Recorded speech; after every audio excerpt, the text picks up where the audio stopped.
Greetings, one and all. This is Lloyd Brown. Welcome, social media family, to part 3, part 3. Un, deux, trois. That's it for French for me. I didn't even take the exam. Me neither. But anyway, part 3 of our interview with Lloyd, DJ, Warm and Easy, Mullings. DJ, That's me. producer, currently has a #1 tune in New York right now. Can't talk to the brother right now. I'm only kidding. Regarding it. Currently has a #1 tune. With your help. Without your help, we couldn't get there. Without China. Big respect to China. Yeah, big up to China Nicole as well. Do you know what I mean? It's all blessed. It's all good.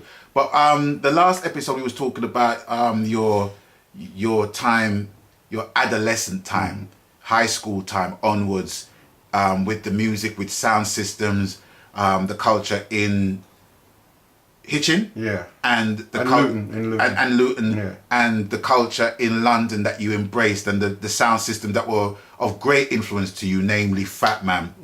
You know, it has to be said. So we're gonna enter into an era that I have fond memories of. I have so many fond memories because the era actually took me from the UK to Jamaica, back to the UK, back to Jamaica. And it was at a time when the names on everyone's lips were Henry Junja Lars, Jammies, George Pang. Those were the 3 producers of note around that time. And Scorpio came in. And Scorpio, in the latter 80s. So 80s dancehall. It's easy to let you know what this brother don't know about 80s dancehall music. You know, because when we have these conversations, he will remind me of things that I've forgotten. That hasn't even been in my consciousness since them times. I mean, we were listening to like music from like Half Pint, as he said. You know, George Pang. He did a lot of music for George Pang. Junja Lars was a massive, influence on the 80s. You know, you had people like Eastwood and Saint. You know, big hits with Giyo in a different style. Come deliver kiss to the key while you minus plus another one bite the nose. Oink. Yeah, you know, it's a great period, and you weren't only listening to Sound Clash. You was listening to, well, in my experience, we was listening to a lot of sounds on their own. Yes. Playing these 80s music, you know, and it was really great. It was a tremendous time, you know. I loved it. And as we said, Half Pint, Junja Lars was a big experience, big influence. Definitely. You know, a lot of his music was being played, and at that time you listened to a lot of radio as well.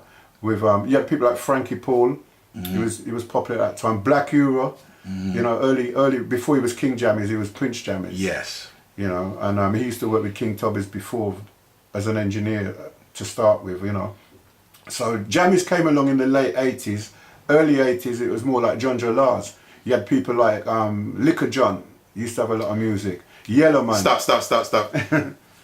Whenever I hear Little John's name, right, it reminds me of I think it was an LP. Them times, because them times you used to have tapes. Yeah. Used to record the dances on cassettes, ladies and gentlemen. Used to record them, but such was the resurgence of the culture of recording the dancehall. They now made live recordings and actually put it out as a record. And I think it was Aces International.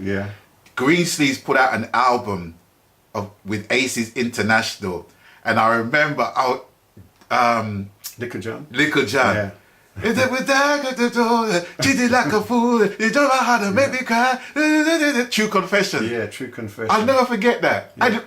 And whenever I used to play that album, I would literally feel like I was there. Yeah, you did. You definitely did have that vibes. And I mean, songs like Janet Sinclair as well, with Liquor John.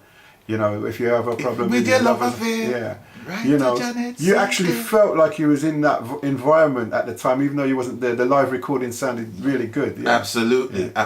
You know, so the 80s dancehall, right?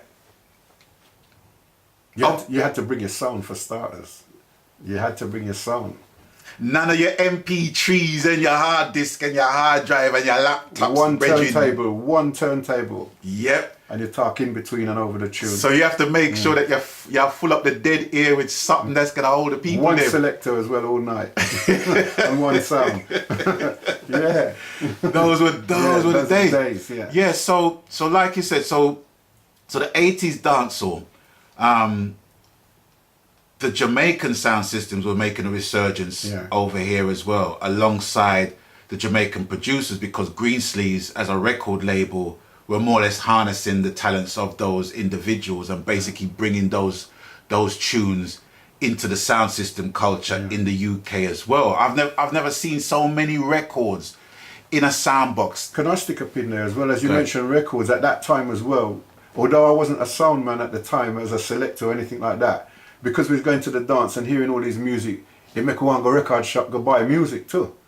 So even though I wasn't playing on a sound, I was going to a record shop every 2 weeks to buy all the latest. Don't get me started with buying tunes. You had to queue up in the record shop, big queues in there, and you'd hear a track, and if you're at the back and somebody at the front gone with a tune, you have to wait till like 2 weeks before you get that tune, and you'd be vexed.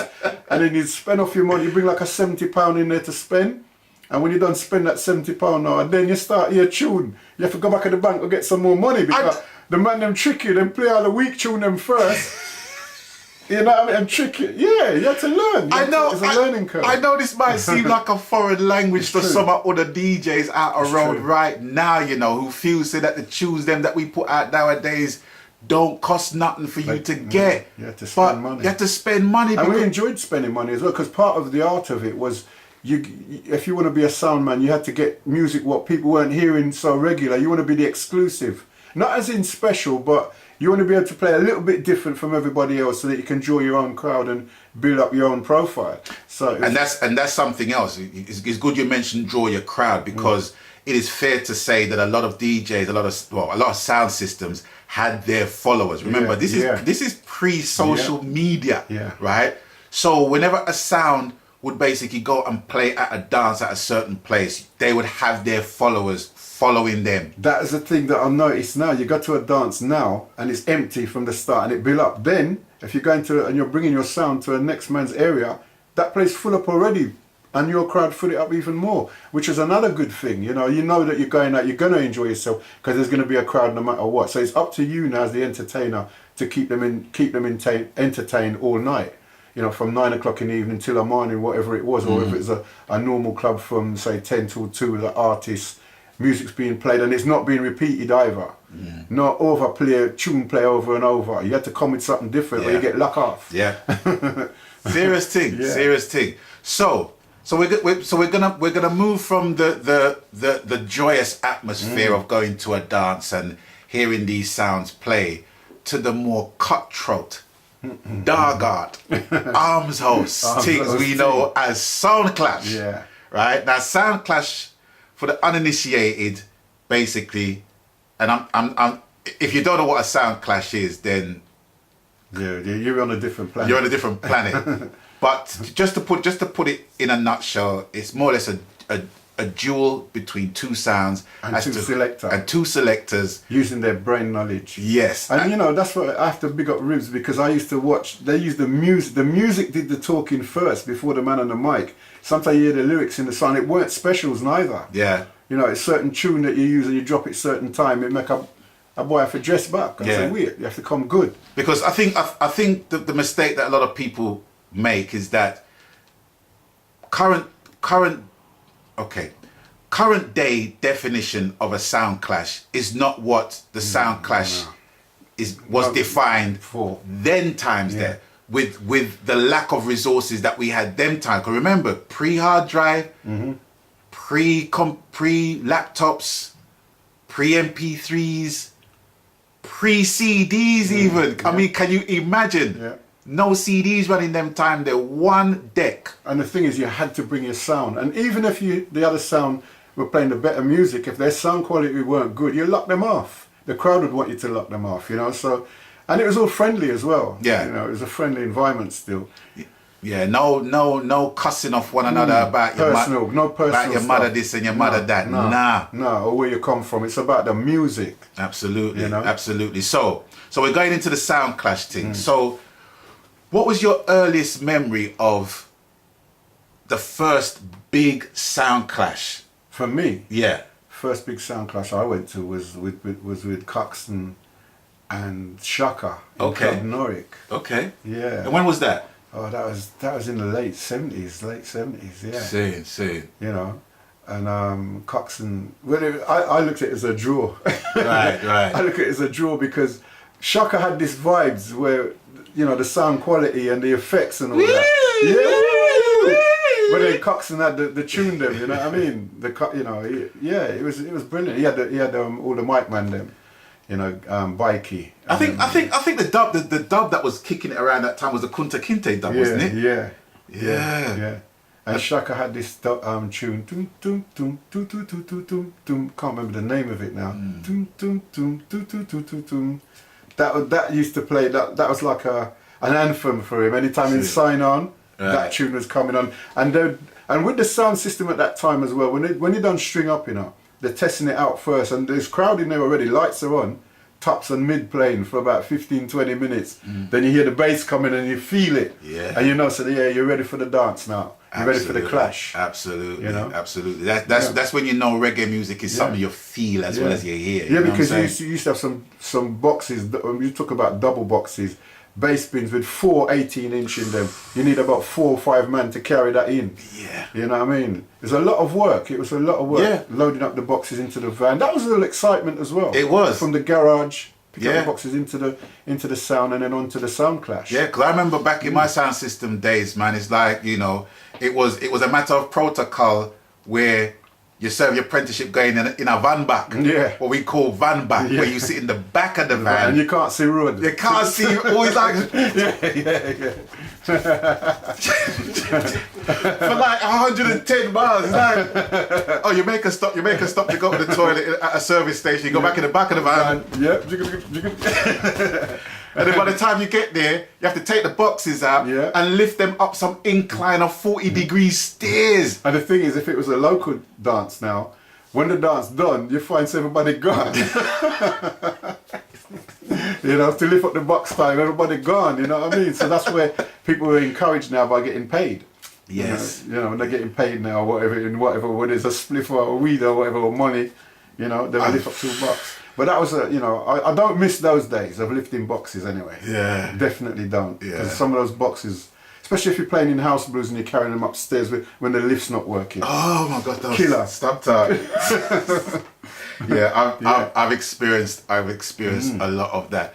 So the sound clash thing. So which was the first Jamaican sound that you heard In England. in England Stone Love. in a sound clash? Not in a sound clash. Well, actually, they were playing with Saxon Right. Okay. at the time. Okay. I didn't know much about Saxon when I went to that dance, but I went there particularly to hear Stone Love, and that was when I first saw this 2 turntable thing. Right. And I heard about it, and I went to see it for myself, and it was really exciting with Rory at the control, you know, and he had Weepo with the voice on the mic, because everybody thinks it was Rory that talked the mic first, but it was actually the sound owner Weepo. Okay. You know, the pretty voice and everything then, and it was all more about the music. It was more about the selector now and the mic man more than the music, because the way they're introducing it to the people. Sure. You have to have a way of introducing the music now, as well as being able to play it.